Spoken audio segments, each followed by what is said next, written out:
সেই তো রানী, সেই তো রাজা, সেই তো একই ঢাল তরোয়ার, সেই তো একই রাজার কুমার পক্ষী ডাকে, শুনবো না আর ওসব বাজে।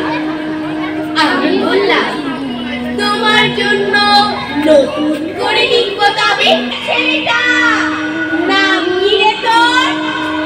আমি বললাম, পুষ্পান্ত। মেঘ বাড়িটার রেগেই আগুন, মিথ্যে কথা, নাম কি এমন হয় কখনো? আমি বললাম, নিশ্চয়ই হয়, আগে আমার গল্প শোনো। সে বলল, শুনবো না যা, সেই তো রানী, সেই তো রাজা, সেই তো একই ঢাল তরোয়ার, সেই তো একই রাজার কুমার পক্ষী ডাকে, শুনবো না আর ওসব বাজে। আমি বললাম, তোমার জন্য নতুন করে লিখব তবে। সে বলল, সত্যি লিখবি?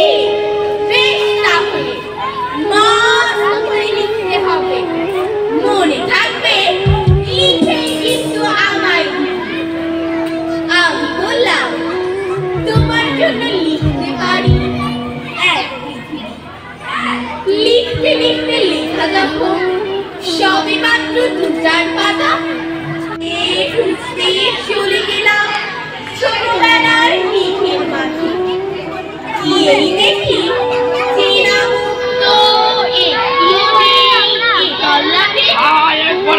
একজনকে মনে হলো ওরই মধ্যে অন্যরকম।